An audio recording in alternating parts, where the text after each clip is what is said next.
here. I hereby rescind former Acting Attorney General Sally Q. Yates, January 30, 2017 guidance, and direct the men and women of the Department of Justice to do our sworn duty and to defend the lawful orders of our president. What do you make of this?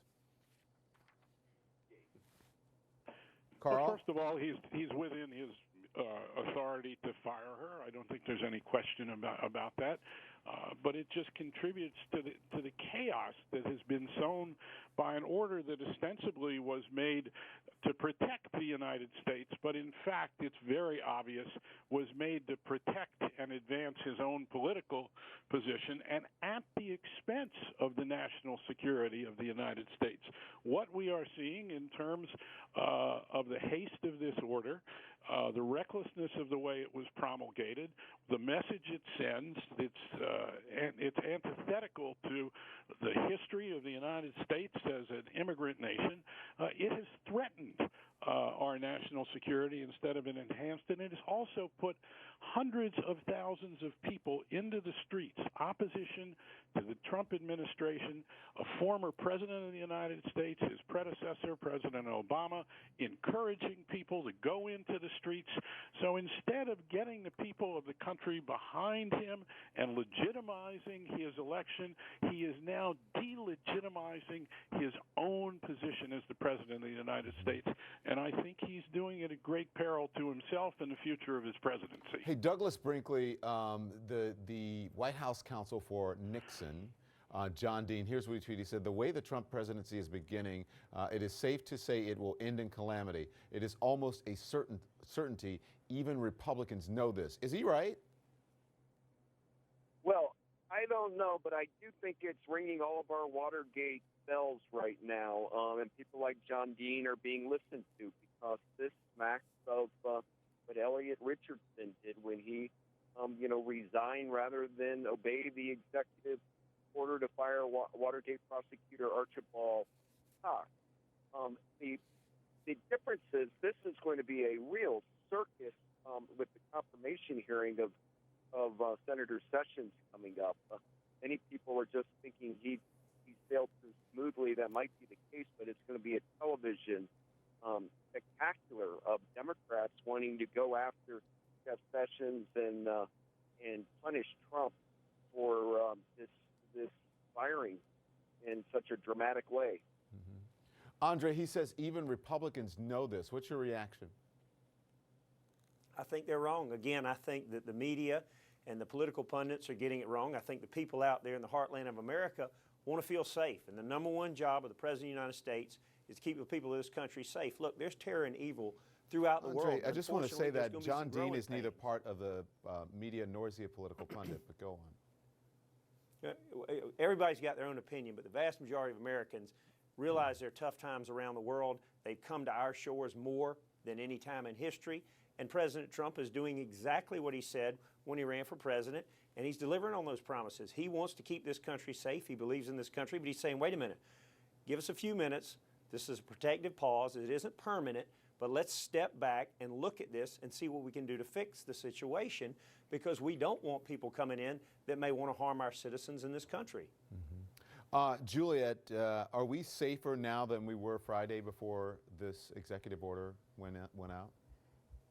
Oh, no.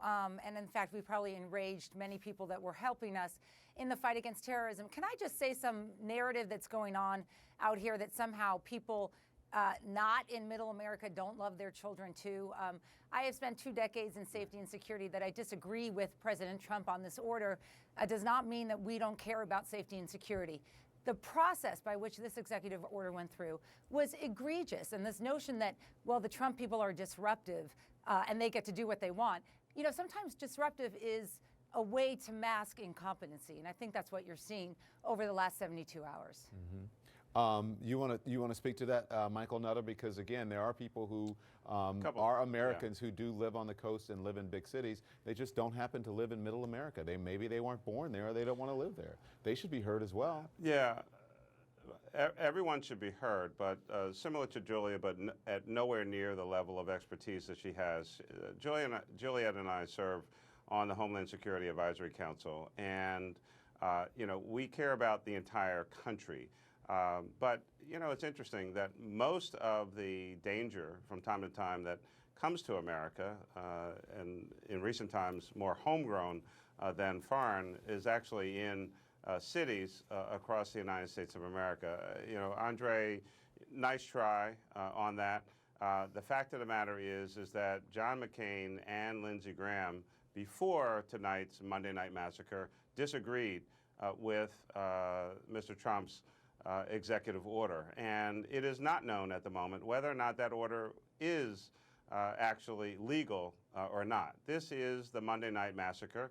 And I appreciate, of course, Carl Bernstein. I was a teenager during the course of Watergate. I possibly knew more about Watergate as a teenager than many adults. That's how I learned about politics at that time. The president may have the authority to do what he did, but he has breached the moral realm in doing what he did. This administration, I think in the words of the folks from Saving Private Ryan, this is FUBAR at its worst. They are in complete chaos and confusion. They have not vetted these executive orders properly. That takes time, which, of course, is in opposition to his need, seemingly, to fulfill all of his campaign promises in a week or 10 days. This is just a mess. Also, John Dean also tweeted out saying that, and I don't have the exact tweet here, but I'm paraphrasing, and this is for you, Carl Bernstein, saying he has never seen, saying that the Trump response to Sally Yates was nasty. He's never seen any attack like that politically. Basically saying that he's made this political and that he didn't have to go that low when he could have just fired her and not said those things. I think that's true. I think if you look at the Nixon firing, which is not quite comparable, Nixon fired the special prosecutor because Nixon himself was the target of the investigation and was trying to obstruct justice. This is something else again. What this is a new president of the United States who believes that he has a mandate. And it's very doubtful from what we're seeing in terms of the reaction from both Republicans on Capitol Hill and people in the streets all over America that this mandate is not necessarily what he thinks it is. And in fact, we now have more people in the streets than we have had since the anti-war movement in the 1960s. And this is an extraordinary thing that has happened in the course of 2 weeks, so that instead of the goodwill that is usually afforded a new president of the United States, even one who had a remarkable victory by pledging to shake things up. Yes, he's shaking things up, but he's also shaking the foundation of his own White House, and it might not stop shaking unless some people around him come to their senses, and unless he comes to the senses he may or may not have. David Gergen, interesting because I have seen at least one Trump advisor saying that members of the media should be fired, heads should roll in the media after the election. This all started with the refugee ban. It snowballed into a crisis of leadership. Should there be repercussions in the White House? Should heads roll there? Well, Don, one might think that in an ordinary White House, but this, of course, is not an ordinary